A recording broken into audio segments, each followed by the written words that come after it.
लोग finance bill 2021-22 में जो प्रपोज अमेंडमेंट है सेल्स टैक्स एक्ट 1990 में उसमें डिस्कस कर रहे हैं। आप लोग सारे नोट करें इनको, ठीक है। ये एक अपनी हमारी इंटरनल मीटिंग है। फाइनेंस बिल जो 2021-2022 है, इसमें सेल्स टैक्स में सबसे पहले हम सेक्शन वाइज चलेंगे और उसी तरतीब से चलेंगे जिस तरतीब से सेक्शन है। सेक्शन 2 से हम स्टार्ट लेते हैं जो कि डेफिनेशन का सेक्शन है। इसमें सेक्शन 2 में एक नई क्लास ऐड की गई है, सेक्शन 2 सब सेक्शन 4AA, जिसमें कमिश्नर अपील। अब जब मैं आपको कहूँगा ना ये चीज़ नोट कर ले, वो चीज़ आपने नोट करनी है। अभी जस्ट आप लोग सुने, यानी जो चीज़ मैं कहूँगा ना कि ये नोट करनी है ताकि वो हम अपने क्लाइंट्स को वो असिस्ट कर सके, उनको बता सके। कुछ चीज़ें सिर्फ सुनने की हद तक है। नई क्लास ऐड की गई है 4AA, कमिश्नर अपील मीन्स। ये बेसिकली इनकम टैक्स में तो ये क्लास ऑलरेडी थी, इसमें ये एक लकूना था। ये सिर्फ लकूने को ख़त्म किया गया कि commissioner appeal means appointed under section 30 के तहत। बाकी ऑफिसर्स की भी अपॉइंटमेंट होती है, कमिश्नर अपील की इसमें नहीं थी, इनकम टैक्स में थी। तो ये एक लीगल लकूना था जिसको ख़त्म किया गया। सेक्शन 2 के सब सेक्शन 5AB में ये चीज़ नोट करने वाली है। इसमें जो कॉटेज इंडस्ट्री है, कॉटेज इंडस्ट्री का जो पहले थ्रेश होल्ड लिमिट था वो था 3 मिलियन, अब उसको बढ़ाकर 10 मिलियन कर दिया गया है। कॉटेज इंडस्ट्री से मुराद ये है कि जो मैन्युफैक्चरर हैं वो सेल्स टैक्स की रजिस्ट्रेशन के लिए उनका जो थ्रेश होल्ड है, यानी अगर किसी की फैक्ट्री है, कारखाना है, कोई भी मैन्युफैक्चरर है, अगर उसका सालाना टर्नओवर पहले 3 मिलियन जैसे कम था तो वो सेल टैक्स के लिए लाइबल फॉर रजिस्ट्रेशन नहीं था। तो अब ये है कि वो 10 मिलियन कर दिया गया। अगर किसी मैन्युफैक्चरर का जो टर्नओवर है कॉटेज इंडस्ट्री में, मैन्युफैक्चरर का, ये ध्यान में रखें, इसमें रिटेलर, दुकानदार, शॉपकीपर शामिल नहीं है, सप्लायर शामिल नहीं है।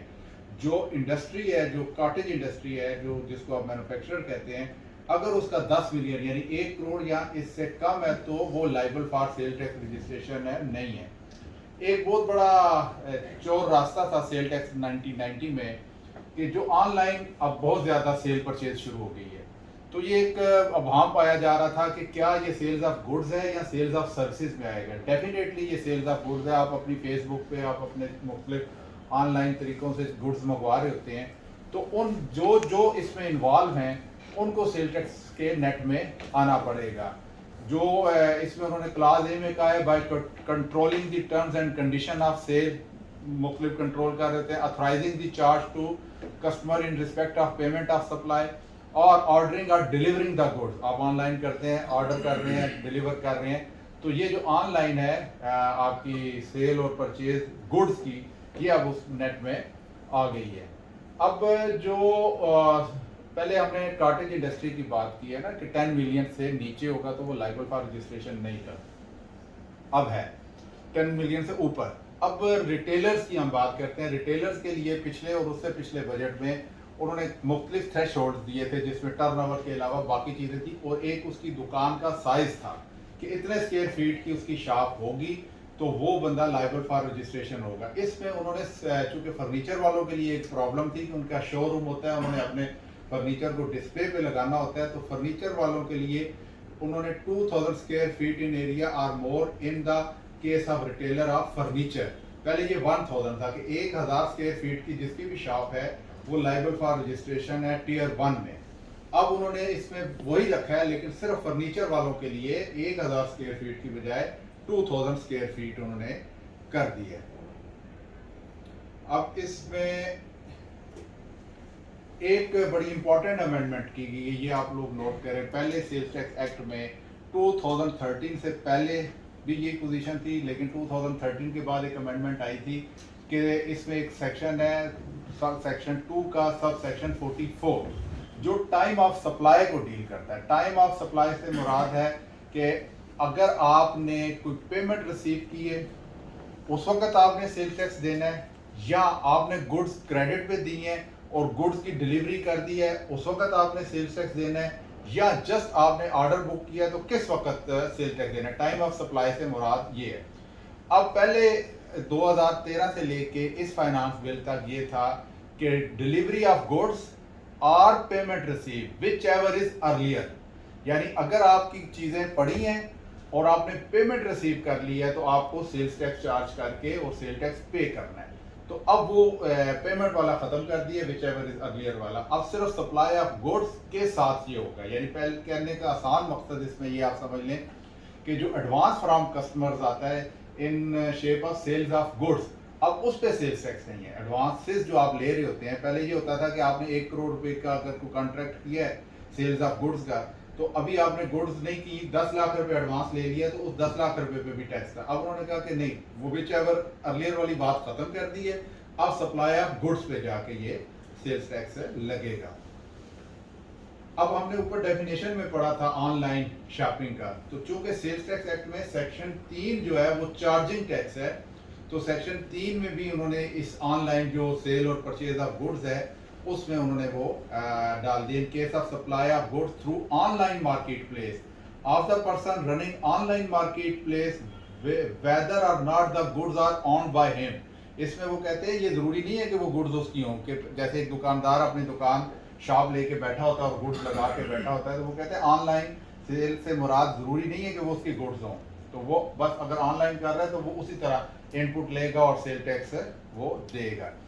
इस के बाद सेक्शन 9A में एक प्रोवाइजो था उस सेक्शन 3 के 9A में, जो टियर 1 के रिटेलर्स को डील करता था, उसको ओमिट किया है।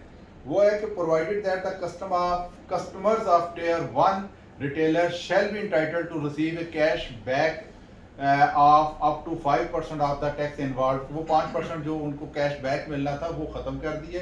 टियर 1 से मुराद ये है कि वो रिटेलर जो 17% सेल्स टैक्स देंगे उनको टियर 1 रिटेलर कहते हैं। उसकी पूरी डेफिनेशन और कौन है वो सारा लॉ में ऑलरेडी दिया हुआ है। इसी तरह सेक्शन 11 में एक बड़ी इंपॉर्टेंट अमेंडमेंट की गई है। सेल्स इनकम टैक्स ऑर्डिनेंस में जो लिमिटेशन पीरियड है वो फाइनेंशियल ईयर होता है। फाइनेंशियल ईयर से मुराद है अगर 5 साल आपने काउंट करने होते हैं अपने लिमिटेशन के लिए, तो उसका मतलब ये होता है कि from the date of filing of return से नेक्स्ट फाइनेंशियल ईयर जो कमिंग फाइनेंशियल ईयर आता है वहाँ से लिमिटेशन काउंट होती है। वेयर एज इस फाइनेंस बिल से पहले जो सेल्स टैक्स की लिमिटेशन थी उसमें जो टैक्स पीरियड है वो सेल टैक्स की मंथली रिटर्न है, ना कि फाइनेंशियल ईयर है। आपने अक्टूबर 2021 को जो आज जुलाई है, जून 2021 में जो रिटर्न भरी है, तो जून ही में जाके 5 साल बाद वो टाइम बाउंड होगी। अप्रैल के 5 साल बाद होगी, अगस्त के 5 साल बाद होगी। लेकिन इसको उन्होंने कहा कि इससे नुकसान क्या हो रहा है कि ये टाइम लिमिटेशन और इनकम टैक्स की टाइम लिमिटेशन में फर्क आ जाता है, क्योंकि यहाँ वो फ्रॉम द फाइनेंशियल ईयर से ऑनवर्ड है, इसको भी उन्होंने उसी तरह कर दिया जैसे इनकम टैक्स में, यानी फ्रॉम फाइनेंशियल ईयर कर दिया। लेकिन अभी ये प्रपोज बिल में है। इसी तरह न्यू सेक्शन एक ऐड किया, जैसे पहले इनकम टैक्स में लोगों के एनटीएन इंडिविजुअल्स की बात हो रही है, एनटीएन नंबर हुआ करते थे, और फिर उन्होंने कहा कि आपका CNIC ही आपका एनटीएन नंबर है। तो इसी तरह सेल्स टैक्स में जो इंडिविजुअल्स के लिए है वो उन्होंने उसका नाम रखा है कॉमन आइडेंटिफायर नंबर, यानी उसका जो CNIC है वो उसका अब STRN नंबर होगा। तो वो प्रॉपर पहले जो पूरा प्रोसीजर है जी फॉर इंडिविजुअल है, लेकिन जुलाई 2021 से ये ऑनवर्ड होगा और नादरा वाला CNIC इसमें होगा। इसमें सेक्शन 22 जो है वो सेल टैक्स की रिकॉर्ड कीपिंग के हवाले से कि आपने रिकॉर्ड कौन से मेंटेन करने, इसमें एक लकूना था कि जो इलेक्ट्रॉनिक वर्जन ऑफ रिकॉर्ड है जो ऑनलाइन आपका पड़ा हुआ है उसको जो यूज़ करते थे, तो जो मुख्तलिफ हमारे वकील भाई हैं वो कहते थे कि जी ये तो रिकॉर्ड सेक्शन 22 के एम्बिट में ही नहीं आता।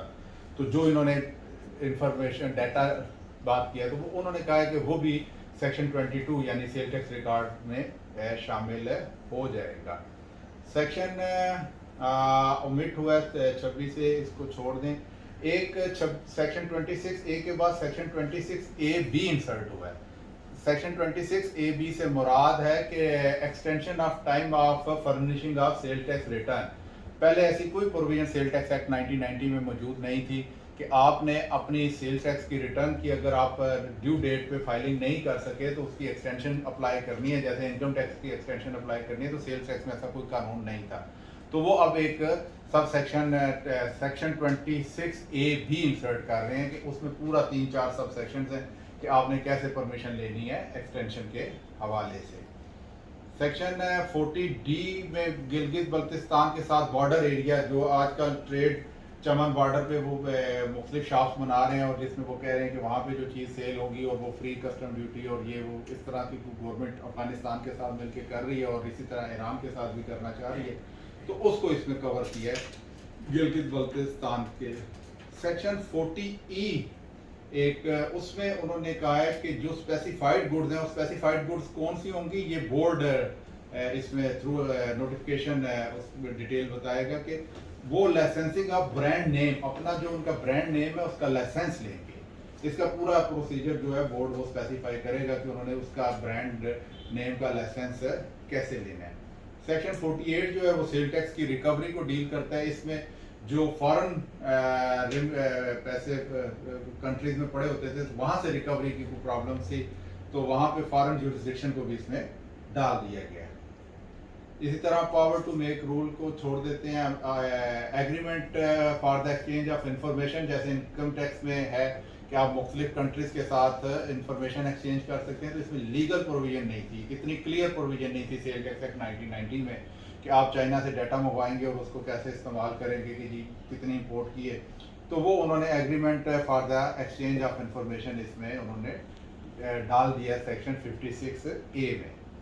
इसी तरह section 56C price scheme to promote, इसमें एक न्यू सब सेक्शन ऐड किया। उसमें उन्होंने कहा है कि ये प्राइस स्कीम जो उन्होंने इसमें सेल टैक्स में रखी है कि आप रिटेलर से जाके परचेज करेंगे तो आपके इनामात निकलेंगे, तो उसको अगर कोई मिस यूज़ करेगा तो उसका लॉ में पहले कोई नहीं था कि उसके साथ क्या किया जाएगा, तो वो एक सब सेक्शन 2 उन्होंने इसमें ऐड किया है। इसी तरह सेक्शन 66 रिफंड, डिले रिफंड के साथ डील करता है, तो इसमें उन्होंने 45 डेज़ का टाइम दिया है कि विद इन 45 डेज़ अगर आपका अंडर सेक्शन 66 रिफंड ड्यू हो गया है और ऑर्डर हो चुका है और अगर वो 45 डेज़ में नहीं होता तो आपको उसका मार्कअप मिलेगा डिले रिफंड की शक्ल में। सेक्शन 73 जो ये कहता है कि जो आपने परचेजेस करनी है या सेल ऑफ गुड्स है, अगर वो 50,000 या उससे ज़्यादा है तो उसकी पेमेंट थ्रू बैंकिंग चैनल होनी चाहिए, और अगर वो आप पेमेंट थ्रू बैंकिंग चैनल नहीं करते तो आपकी वो इनपुट जो है वो इनएडमिसिबल हो जाती है। तो इसमें एक प्रॉब्लम ये आ रही थी कि कुछ लोगों की आपस में बुक एडजस्टमेंट होती है रिसीवेबल और पेएबल की, तो अगर वो बुक एडजस्टमेंट कर लेते थे तो सेक्शन 73 के तहत उनकी वो इनपुट डिसअलाउ हो जाती थी कि पेमेंट तो हुई नहीं, तो वो एक लीगल लकूना उन्होंने ख़त्म किया कि रिसीवेबल और पेएबल में अगर वो एडजस्ट होती है, लेकिन इसमें आपको कमिश्नर से पहले परमिशन लेनी पड़ेगी और उसके बाद आप इसमें ये